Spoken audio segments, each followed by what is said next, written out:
Ассалаумағалейкум досым, қалайсың? Ассалаумағалейкум, қалайсың бауырым? Жақсы абын сен неше ай болмайсың? Сол жаңа жұмыс іздеп жүрген жайым бар.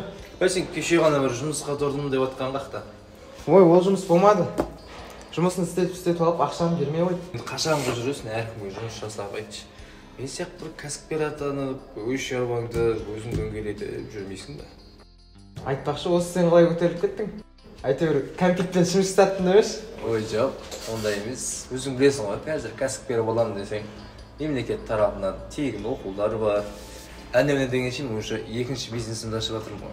Енді мен де сен сияқты басында жұмыс іздеп жүрдім, кейін өзім ойлана келе, оқуды оқып болғаннан кейін кәсіпкер атандым. Сол сияқты мен де саған сенем, сен де кәсіпкер боласың деген ойдамын. Қаласаң сол жаққа апарайын.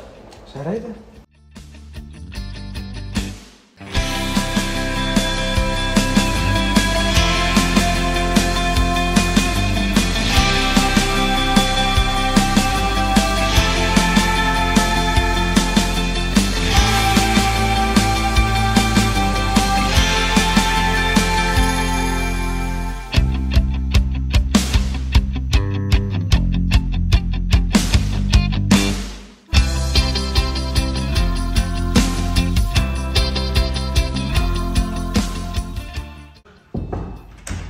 Мақсат досым, кірсем бола ма?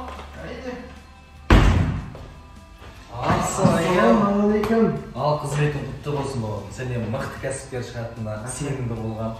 Саған жұмысыңа толағай табыс тілеймін. Барлығы өзіңнің қолыңда. Рахмет бауырым.